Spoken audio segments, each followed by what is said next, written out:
Bismillahirrahmanirrahim. Bisa dengar suara saya? Bisa, Bib. Ustaz, dengar Masuk. suara saya, Ustaz? Masuk suara saya? Masuk, Ustaz. Alhamdulillah Masuk, Bib. bagus lah. Jelas, Bib. Jelas? Alhamdulillah, alhamdulillah, alhamdulillah. Dan semuanya yang hadir dalam keadaan sehat walafiat, ya, insyaallah selalu dalam naungan rahmat, hidayah, inayah dari Allah Subhanahu wa taala. Amin ya rabbal alamin. Mohon maaf, saya sesekali lihatnya ke sebelah sini karena layarnya di sini. Jadi saya lihat jenengan-jenengan, teman-teman semuanya itu dari sebelah kiri saya. Alhamdulillah, kita bisa jumpa lagi di malam hari yang penuh dengan keberkahan ini.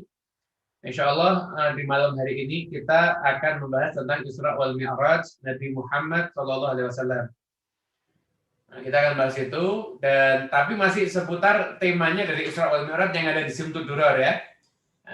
Itu ada beberapa fase dan nggak akan satu fase kita bahas semuanya, kan nggak cukup waktunya. Tapi yang penting-penting aja dari fase Simtud Duror yang berkaitan dengan Isra wal Mi'raj itu yang akan kita bahas pada pertemuan yang penuh dengan berkah di malam hari ini, insya Allah. Di dalam kitab Simtud Duror itu ada fasal khusus tentang Isra wal Mi'raj. Bahkan di mana-mana pun juga, ya, semua kitab Maulid seperti Maulid Burdah itu pun juga ada fasal khusus tentang Isra wal Mi'rajnya Nabi Muhammad SAW. Di Simtud Duror pasalnya berbunyi, wa minas syarafil ladzi ikhtassallahu bihi asyrafa rasul mi'rajuhu ila hadratillahil barril wasul.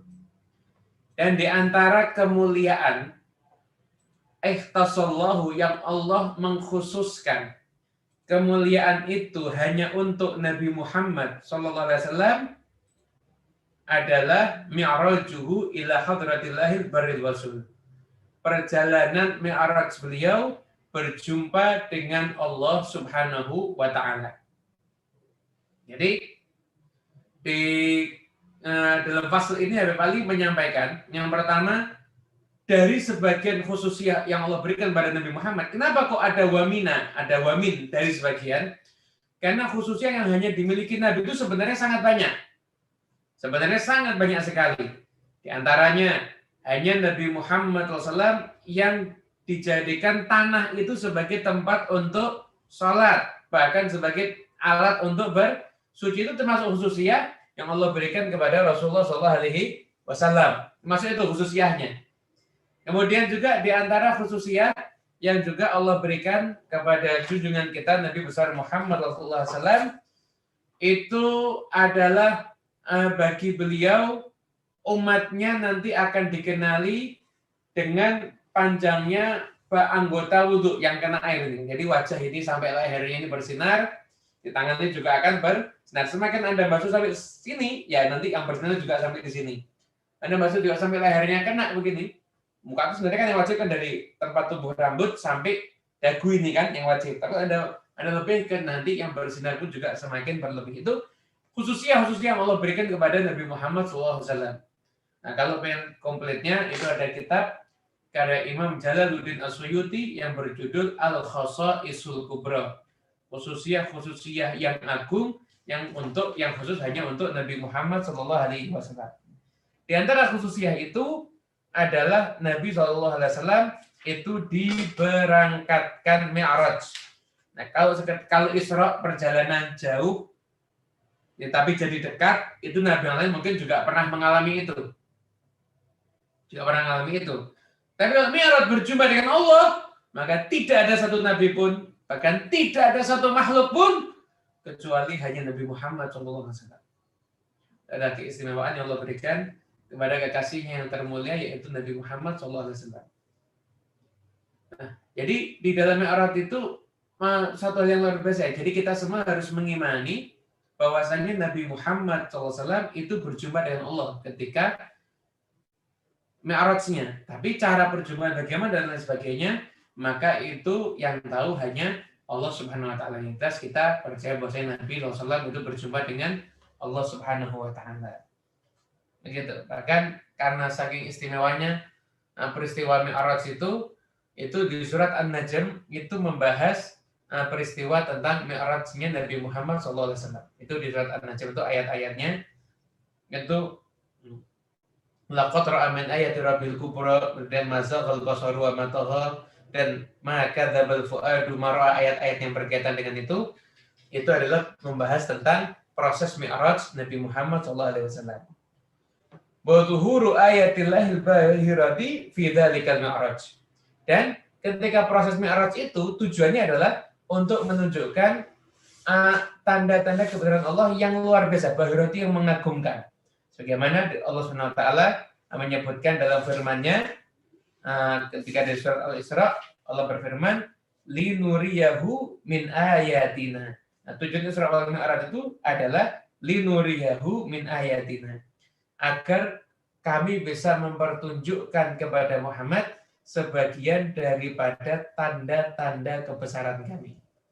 Jadi banyak sekali yang disaksikan oleh Nabi SAW tanda kebesaran Allah. Di antaranya bagaimana langit, dan setelah itu bagaimana bumi, bagaimana Allah SWT memperjalankan Nabi Muhammad SAW itu. Dan perjalanan Isra itu kan panjang. Nabi SAW ketika Isra, beliau itu sempat mampir di Taibah. Taibah itu yang akan menjadi tempat hijrahnya Nabi. Dan beliau pun juga sempat mampir di Baitul Lahmin. Lahmin itu ada tempat lahirnya Nabi Isa. Dan beliau pun juga sempat mampir di Bukit Tursina, tempat ketika Nabi Musa bisa berdiskusi dan berdialog dengan Allah Subhanahu wa Ta'ala. Jadi perjalanan yang sangat panjang. Nabi SAW itu berangkat dari rumahnya Ummu Hani. Jadi ketika Nabi dari di sana, tiba-tiba atap itu terbuka, malaikat Jibril datang, dibelah dari Nabi Muhammad. Diambil, itu disucikan dari Nabi SAW. Pada saat itu dipersiapkan dan kemudian akhirnya diperjalankan, dimampir di Taibah. Taibah itu Madinah, sholat 2 rakaat. Setelah itu mampir di Bukit Tursina, Baitul Lahmin, kemudian satu sholat di Baitul Maqdis bersama dengan semua para nabi. Nabi dan ketika itu yang menjadi imam adalah Nabi Muhammad SAW. Bagaimana disebutkan itu dalam syairnya Habib Ali yang biasa kita baca. Jika qad safat min dahrinal ayyamu itu adalah menceritakan tentang Isra dan Mi'rajnya Rasulullah sallallahu alaihi wasallam. Maka disebut di situ faqdum fa anta liman siwaka imamu. Majulah engkau dan engkau untuk selainmu wahai Muhammad, engkau adalah imamnya. Engkau adalah pemimpin untuk mereka-mereka yang lainnya. Begitulah kemuliaan yang didapati oleh junjungan kita Nabi besar Muhammad SAW ketika beliau itu melaksanakan Mi'raj. Kemudian saya itu diperjalankan. Nah, banyak sekali hikmah-hikmah yang terkandung di dalam perjalanan ini. Antaranya mungkin yang jelas pertama yang banyak orang tanyakan itu perjalanan panjang itu ketika Nabi SAW itu kembali, tempat tidur itu masih hangat. Anda silakan duduk. Kalau Anda berdiri, tempat ini kan Anda bekas kan hangat ya. Itu kira-kira hangatnya bertahan berapa lama kira-kira? 5 jam?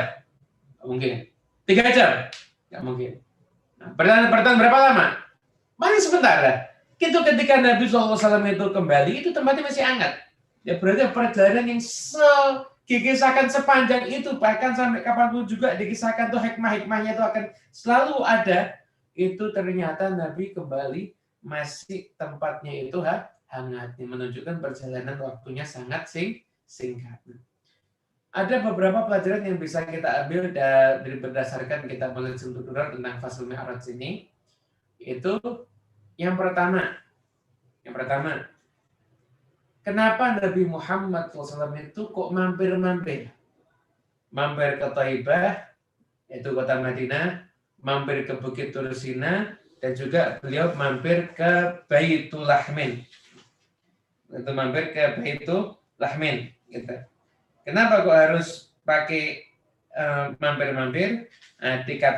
Dikarenakan satu, Nabi SAW itu mau mengajarkan kepada umatnya untuk mengunjungi tempat-tempat yang berkah. berarti Nabi Muhammad masih perlu berkah ya dari tempat-tempat itu? Enggak. Bukan Nabi Muhammad yang memerlukan berkah dari tempat itu. Bukan. Jangan salah paham. Akan tetapi Bukit Tur Sinai itu berkah. Kenapa kok berkah? Karena pernah digunakan untuk Nabi Musa ketika akan berdialog dengan Allah. Berkah. Tapi Nabi Shallallahu Alaihi Wasallam itu ke sana tujuannya apa? Satu, ngajarin kita umatnya, cari tempat bekas orang yang soleh, kunjungi tempat bekas orang yang soleh. Di sana itu adalah tempat yang berkah. Di sana itu adalah tempat yang berkah di sana itu. Nah, ketika Anda mengunjungi itu, ketika Anda mengunjungi tempat yang berkah itu, di tempat yang berkah itu, maka itu telah ada dari Nabi Muhammad. Tapi Nabi bukan ngambil berkah dari situ, enggak. Tapi justru Nabi menambah keberkahan di sana. Bukit Tur Sinai itu berkah. Tapi setelah Nabi Muhammad sholat di sana, jadinya semakin berkah. Kenapa? Karena ada Nabi Muhammad SAW. Kan Nabi SAW kemudian ke Baitul Lahmin, tempat lahirnya Nabi Isa. Dengan tempat lahirnya Nabi Isa aja dikunjungi sama Rasulullah. Kenapa? Berkah. Apalagi tempat lahirnya Nabi Muhammad SAW. Baitul Maqdis disifatkan berkahnya. Alladzi barakna haulahu, tempat yang kami berkahi di sekelilingnya. Berkah apa di sana di Baitul Maqdis? Ada yang mengatakan berkahnya berkah duniawi. Ini ada juga dalam tafsir Imam Al-Qurtubi, tafsir yang sangat populer ya. Imam Al-Qurtubi mengatakan di sana itu subur. Pohon-pohonnya subur, ada sungai-sungai, air yang mengalir itu jernih, buah-buahannya segar dan lain sebagainya. Itu barokah duniawi ya. Tapi juga ada barokah diniyah. Kenapa? Karena di sana banyak makamnya para nabi, banyak makamnya para wali, bahkan tidak ada satu nabi pun yang diutus oleh Allah kecuali pasti pernah ke Baitul Maqdis. Kecuali Nabi Muhammad SAW ketika itu belum ke Baitul Maqdis, maka Nabi SAW diperjalankan ke Baitul Maqdis. Jadi perjalanan yang mengajarkan kepada umatnya untuk kita semuanya selalu mencari berkah. Ada perjalanan Isra wal Mi'rajnya Rasulullah SAW. Dan setelah itu mungkin Anda juga bertanya-tanya, tujuannya kan berjumpa Allah, ngapain kok lewat Baitul Maqdis? Apa dari Mekah nggak bisa langsung ketemu Allah? Itu kan? Kan banyak yang nanya begitu. Orang zaman sekarang ini kan semakin kritis biasanya. Atau kenapa kok lewat langit? Apakah Allah di langit? Nah, ini jangan sampai salah paham ya. Yang sudah biasa ikut pengajian ini jangan sampai salah paham. Anda jangan pernah sekali-kali beranggapan Allah itu di langit. Makanya Nabi Muhammad itu Isra Mi'raj ke langit karena mau menjumpai Allah di langit. Salah paham berarti. Atau takutnya malah gagal paham. Takutnya malah gagal paham. Orang mengatakan Allah di langit itu keliru, sangat amat keliru. Kenapa kok keliru mengatakan Allah di langit? Dikarenakan kalau memang Allah itu di langit, kita akan tanya ini. Langit itu makhluk apa bukan? Langit itu makhluk, berarti ciptaan kan? Iya. Sebelum langit diciptakan Allah di mana? Anda bingung nggak usah jawab. Loh, Allah di aras.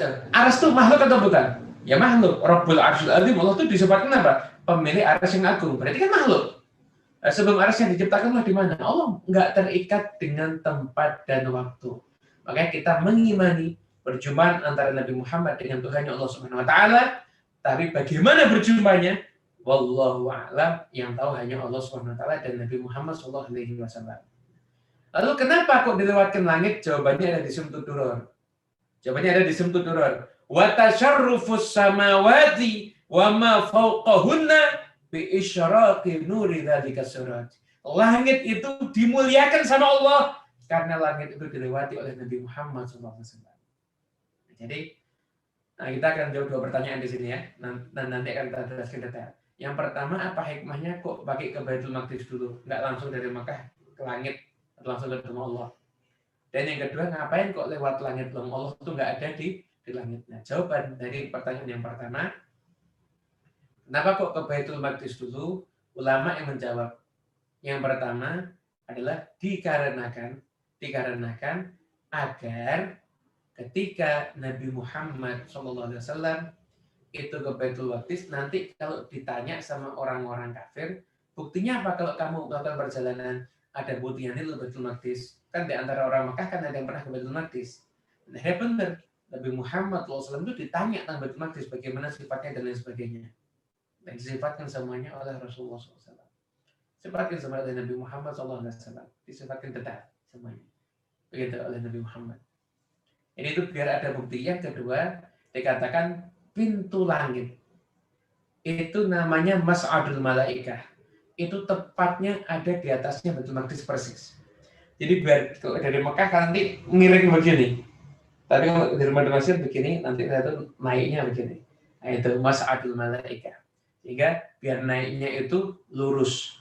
Maka dipilih Baitul Maqdis. Dan yang ketiga, agar menjadikan Baitul Maqdis semakin berkah dengan kehadiran makhluk Allah yang termulia ini, yaitu junjungan kita Nabi besar Muhammad Sallallahu Alaihi Wasallam. Gitu. Kemudian untuk yang kedua, kenapa kok lewat langit? Nah, sebenarnya penghuni langit itu iri dengan yang ada di bumi. Kenapa kok makhluk Allah yang termulia itu diciptakannya di bumi? Nah, bumi ini tempat kerusakan. Kenapa nggak di langit? Di langit itu nggak ada yang maksiat. Nggak ada yang melanggar aturan Allah. Oh, semua beribadah. Kenapa nggak Nabi Muhammad itu ditaruh di langit aja? Kenapa ditaruhnya di bumi? Nah, karena langit iri dengan bumi, langit itu ingin mendapatkan keberkahan Nabi Muhammad, maka dijadikan langit itu menjadi mulia. Wa tasyarrufus samawati, tasyarrufa itu artinya menjadi mulia, as-samawat, langit-langit. Kenapa? Karena berkat Nabi Muhammad SAW melewati langit tersebut ketika Isra wal Mi'raj. Dan itu juga sebagai tasliyatan, penghibur untuk jiwa Nabi Muhammad. Di Nabi SAW itu ketika itu mengalami satu masa yang berat. Yang melindungi Nabi di luar itu Abu Thalib pamannya. Yang memberikan semangat motivasi Nabi di dalam rumah itu istri beliau yang tercinta, Khadijatul Kubra. Keduanya meninggal dalam jangka waktu yang berdekatan. Sebelum wafatnya Abu Thalib, orang kafir nggak berani main fisik sama Nabi. Nggak ada main fisik, nggak berani orang kafir. Nah, orang kafir ketika itu hanya lisan aja. Ya paling orang sesekali lah begitu aja. Begitu Abu Thalib wafat, orang kafir main fisik. Orang Islam itu dorong, ditarik sampai dijatuhkan, dilempar tanah, dilempar kotoran, itu pernah dialami semua oleh Nabi Muhammad. Keadaan seperti itu ketika saat Nabi SAW itu juga melakukan perjalanan ke Taif, malah dilempari batu. Dan dalam suatu riwayat pernah Nabi ditanya, ya Rasulullah, kapan hari terberat dalam hidupmu? Maka Nabi menjawab, ya kurang lebih maknanya adalah hari ketika beliau di Taif ketika itu, hari terberat. Nah, ketika Nabi SAW itu menyaksikan di semuanya kok memperlakukan Nabi seperti itu, tapi Nabi itu tetap kembali kepada Allah. In lam yakun bika ghadabun alaiya fala ubali. Dan doanya Nabi mengatakan, ya Allah, yang penting engkau nggak murka kepadaku. Kalau engkau nggak murka kepadaku, ya Allah, aku nggak peduli dunia ini mau musuhi aku. Ketika lihat kekasihnya itu diperlakukan seperti itu di bumi, Allah tunjukkan dulu yang di bumi itu memperlakukan musuh seperti itu, wahai Muhammad, lihatlah bagaimana orang penduduk langit memperlakukan. Disambutlah Nabi Muhammad SAW dengan sambutan yang luar biasa ketika beliau melewati langit, perjalanan yang indah Isra wal Mi'rajnya Rasulullah SAW. Nah, teman-teman yang dimuliakan Allah Subhanahu Wa Taala, banyak sekali perjalanan yang dialami oleh Nabi SAW, yang dialami ketika Isra wal Mi'raj. Nabi SAW itu kemudian berjumpa dengan para nabi dan Nabi Adam, bahkan ketika itu disifatkan sifatnya. Nabi Isa itu kulitnya kemerahan kayak orang baru keluar dari pemandian air panas, kayak baru keluar dari sauna begitu. Kulitnya Nabi Isa. Nabi Musa itu udah kekar begitu. Nabi Ibrahim katanya mirip dengan Nabi Muhammad SAW. Nah, ketika Nabi menceritakan fisiknya para nabi kepada umat, maka bisa dikatakan dengan menceritakan itu Nabi ingin mengikatkan hati sahabat dengan para nabi tersebut. Makanya ulama menceritakan fisik Nabi Muhammad SAW pada umat yang ada sekarang ini, yang nggak lihat Nabi Muhammad, tujuannya apa?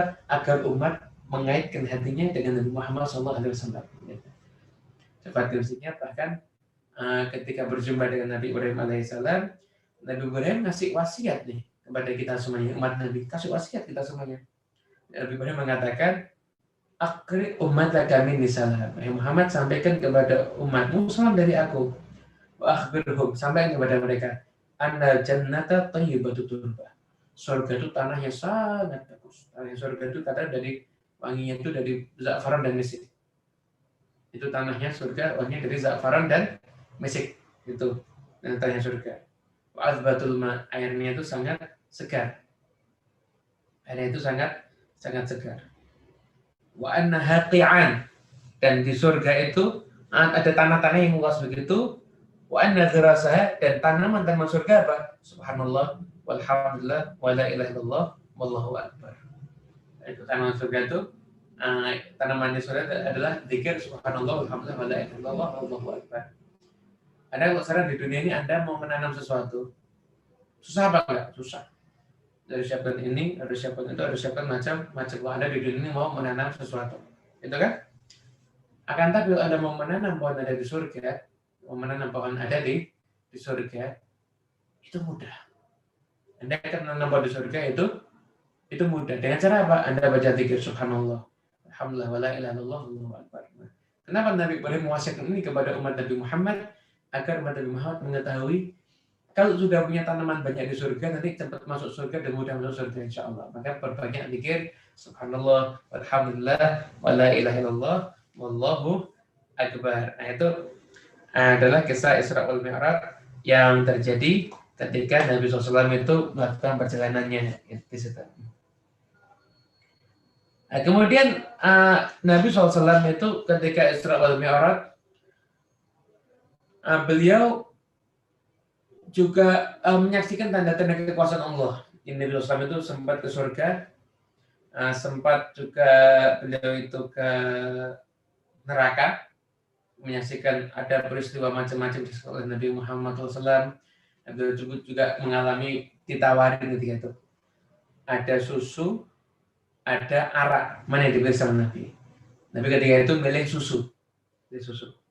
Nabi nggak milih arak. Kata Malaikat Jibril yang menawarkan, ya Muhammad, udi dalil fitrah. Insya Allah kamu akan mendapatkan petunjuk untuk selalu fitrah, untuk selalu suci. Jadi ketika itu ada tawaran. Kenapa yang dibeli sama Nabi susu? Karena susu itu satu perumpamaan untuk satu hal yang manfaatnya banyak. Pernah satu ketika, bahkan juga dalam riwayat yang lain itu pernah Nabi SAW itu ini tentang susu ya. Jadi Nabi tawarin susu sama arak. Kenapa memilih susu? Kenapa? Karena susu itu jelas manfaatnya jelas. Yang kedua pernah Nabi SAW itu mimpi. Nabi itu minum susu. Dan segernya minum itu sampai keluar dari kuku-kukunya begitu. Sisanya dikasihin ke Sayyidina Umar bin Khattab. Sebenarnya Rasulullah itu maknanya apa? Maknanya ilmu. Susu kan manfaatnya banyak, ilmu pun juga manfaatnya banyak. Nabi SAW itu milih susu. Kenapa? Susu itu adalah satu tanda ilmu. Inilah yang diwariskan sama Nabi Muhammad. Umat itu suruh semangat cari ilmu. Agama ini dibangun itu semuanya dengan pondasi-pondasi ilmiah. Iman pun juga termasuk pondasi salah satu iman adalah ilmu. Bahkan ada satu riwayat, la iman liman la aqla lahu. Nggak ada iman bagi orang yang nggak berakal. Maksudnya orang yang nggak mau berpikir. Karena iman itu semakin kuat ketika orang itu mau menggunakan pikirannya, mau menggunakan akalnya untuk menentukan tanda-tanda kekuasaan Allah Subhanahu wa Ta'ala. Gitu ya. Itu adalah termasuk tanda-tanda keimanan. Itu proses-proses yang terjadi ketika Isra dan Mi'rajnya Rasulullah Shallallahu Alaihi Wasallam. Nah, kemudian setelah itu di sini di kitab Hasyiatus Sawi di sini yang kita baca termasuk tadi itu yang hikmah. Kenapa kok Nabi SAW itu mampir ke Baitul Lahmin, satu ke yang lain sebagainya. Tujuannya bukan Nabi mencari berkah, enggak. Akan tetapi Nabi SAW itu mengajarkan kepada umatnya ini di sini disebutkan ya. Kenapa? Di sini disebutkan kenapa Nabi SAW itu pakai mampir di Madinah, di Madian dan begitu terusnya dan Baitul Lahmin. Fasalla fi kulli mawdhi'in raka'atain. Dan ketika itu Nabi Muhammad SAW sholat di sana 2 rakaat. Bi amrin min Jibril, dengan perintah daripada Jibril, anillah, dari Allah. Jadi Allah memerintahkan malaikat Jibril untuk nyampaikan kepada Nabi di Madinah, di Madian, Bukit Tursina dan Baitul Lahmin sholat 2 rakaat. Kenapa? Litahsula ziyadatul barakati tilkal amakin. Kenapa? Agar tambahan berkah dari Nabi Muhammad SAW kepada tempat-tempat itu. Jadi agar tempat itu sudah berkah, tapi semakin tambah berkah dengan Nabi Muhammad, ya udah waliyat tadiya bihi ghairuhu fil ibadati fil amakinil musyarrafah. Dan agar orang-orang lain, umat Nabi SAW itu meniru Nabi SAW untuk beribadah di tempat-tempat yang berkah dan di tempat-tempat yang mulia. Ini ada keterangan di kitab Hasyatus Sawi, ini yang kita bawa saat ini ya, di sini juga disebutkan ketika Nabi SAW itu ditawarin oleh malaikat Jibril. Jadi malaikat Jibril itu menawarkan minuman. Minuman itu sebelum Nabi SAW itu naik ke langit. Jadi malaikat Jibril datang membawa satu wadah isi khamr, satu lagi isi susu. Kata Nabi SAW itu memilih susu. Kata malaikat Jibril, as-sabtal fitrah. Kamu memilih sesuatu yang pas. Itu malaikat Jibril mengatakan, lau ikhtartal khamra laghawat ummatuh. Lam yatba'ka minhum illa qalil. Kalau seandainya engkau wahai Muhammad memilih arak, maka umatmu akan tersesat dan yang mengikuti kamu hanya sedikit gitu. Itu ini keterangan daripada kitab Hasyatus Sawi. Nah, setelah itu kita kaji juga apa oleh-oleh yang dibawa Nabi Muhammad SAW ketika pulang daripada Mi'raj. Harus tahu ini. Dalam riwayat dikatakan 3 oleh-olehnya. Yang pertama, jaminan bahwasanya umat Nabi Muhammad SAW yang meninggal dalam keadaan iman, insya Allah tidak akan diazab oleh Allah Subhanahu Wa Taala di neraka. Pasti akan masuk surga. Yang jatuh mati dalam keadaan iman, pasti akan masuk surga. Perkara masuknya nanti macam-macam ya. Ada yang masuk dosa hisab, ada yang masuk setelah hisab, ada yang mampir karena dia punya dosa, itu nanti akhirnya dimasukkan ke dalam surga. Jadi nggak diazab di neraka kekal sampai pasti akan masuk surga. Itu jaminan untuk umat Nabi Muhammad SAW. Yang kedua adalah 2 ayat terakhir surat Al-Baqarah. Ini kita kalau bisa hafal ini ya. Bisa hafal dan tiap malam dibaca. Karena kita ini udah qiyamul lail, kita udah jarang kita nih qiyamul lail. Dengan kita baca 2 ayat terakhir surat Al-Baqarah, insya Allah kita dianggap seperti orang yang qiyamul lail. Dan yang ketiga adalah oleh-oleh sholat. Ketika itu 50 rakaat. Ketika Nabi SAW itu turun, Nabi Musa yang tegur. Nah, di sini ada, kenapa kok Nabi Musa yang tegur? Karena umat Nabi Musa itu pernah dapat perintah untuk sholat dan mereka nggak mampu. Begitu tahu 50 rakaat, Nabi Musa minta keringanan. Kesian umatmu. Sampai akhirnya menjadi 5 rakaat. 5 rakaat. Nah, ada juga di sini Imam Sawi menyebutkan Nabi Musa AS di antaranya juga hikmahnya, Nabi Musa itu pengen lihat Allah. Nabi Musa itu lihat Nabi Muhammad sebelum berjumpa dengan Allah, setelah berjumpa dengan Allah, itu beda. Ada cahaya yang khusus. Nabi Musa pengen ngambil cahaya itu. Jadi kalau beliau nggak bisa lihat kekasihnya, beliau melihat orang yang melihat melihat kekasihnya. Begitu, Masya Allah. Nabi Musa nggak lihat Allah. Nabi Muhammad lihat Allah. Nabi Musa lihat Nabi Muhammad setelah berjumpa dengan Allah, cahaya luar biasa. Minta lagi. Nanti datang lagi Nabi Muhammad, minta lagi. Kenapa? Biar semakin sering melihat cahaya Allah yang ada pada diri Nabi Muhammad SAW. Masya Allah.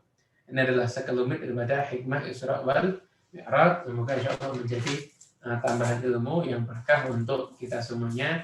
Amin ya rabbal alamin. Mungkin ada perlu ditanyakan atau dibahas. Saya kembalikan ke moderator. Silakan. Kita ke pertanyaan. Sudah ada satu masuk pertanyaan dari Yai Saiful. Saya izin membacakan Yai. Kepada Habib Muhammad, pertanyaannya gini, Bib. Afwan Habib, apakah pada waktu Mi'raj itu khamar itu belum diharamkan sehingga ditawarkan kepada Rasulullah SAW? Pertanyaan itu, Bib. Ya. Isra wal Mi'raj itu Sholat Mi'raj itu kan terjadi ketika Nabi Muhammad SAW itu masih di Mekah. Masih di Mekah. Nah, ketika fase-fase Mekah, itu ayat-ayat yang turun itu belum ke arah hukum. Nah, belum ke arah hukum. Jadi masih biasanya ke arah-arah urusan tauhid. Hanya adalah urusan-urusan tauhid itu ketika Nabi SAW di Mekah. Nah, urusan hukum itu ketika Nabi SAW itu ada di kota Madinah ketika itu. Baru turun ayat-ayat yang berkaitan dengan masalah hukum. Ya, berarti ketika Nabi SAW itu mendapatkan arak, maka itu Nabi SAW tahu kalau ini halal, tapi ini bukan yang terbaik di antara pilihan satunya dibandingkan susu. Hingga akhirnya Nabi Muhammad SAW itu yang dipilih adalah susu. Jadi kalau yang pernah kita lihat ada di kitab itu, jadi turunnya ayat itu yang pertama itu tentang tauhid di Mekah itu banyak tentang tauhid. Nanti yang tentang hukum-hukum itu justru akhir-akhir ketika fase dari Rasulullah SAW itu ada di kota Madinah. Selama itu ada di kota Madinah itu baru turun yang berkaitan dengan masalah hukum-hukum. Kurang lebih begitu. Allah menjawab pertanyaan. Terima kasih banyak, Habib. Kepada para hadirin yang lain dipersilakan kalau ada pertanyaan bisa diajukan melalui kolom komentar atau dengan mengangkat tangan, nanti bisa kami persilahkan. Ada pertanyaan lagi dari Pak Geri Wijaya. Saya izin membacakan. Mohon tanya Habib tentang perintah Allah agar Nabi sholat sunat di tempat yang berkah. Apakah ini juga jadi sunnah untuk kita jika datang ke tempat berkah, termasuk tempat wali? Jadi kalau jadi gini, sunnahnya kalau berdasarkan yang saya anggap di Khasyatul Sawi adalah memanfaatkan tempat yang mulia itu untuk beribadah. Ibadah kan macam-macam bisa. Jadi kita mau sholat sunnah di sana, dari dalam ada bukan sholat sunnah khusus niatnya sholat sunnah untuk tempat berkah Anda. Jadi misalkan sholat duha kita di sana, terus kita sholat ba'diyah atau belum itu saat itu di tempat itu dianjurkan seperti itu. Bagaimana Nabi Muhammad SAW itu berkunjung ke rumah sahabat, nanti sahabat minta, ya Rasulullah, nanti sholat di sini ya. Nabi SAW sholat di sana, dan akhirnya sahabat itu memakai tempat yang di bekas Nabi SAW sholat itu digunakan untuk sholatnya Nabi Muhammad SAW. Gitu. Jadi bukan ada sholat sunnah khusus ketika berada di tempat berkah, tapi dianjurkan ketika kita berada di tempat yang mulia, di situ kita melakukan aktivitas ibadah. Di situ. Lebih ke arah situnya. Kita bisa jadi zikir. Jadi kita baca Quran, silahkan. Pokoknya ada aktivitas ibadah di tempat-tempat yang memang tempat amal musyawarah, tempat-tempat yang berkah. Kalau masuk tempat disunahkan sholat itu hanya ketika kita masuk ke masjid, itu disunahkan untuk sholat sunnah tahiyatul masjid. Alhamdulillah. Terima kasih, Bib. Semoga apa yang kita pelajari hari ini bisa bermanfaat, ilmunya kita ambil, kita amalkan yang bisa diamalkan insya Allah.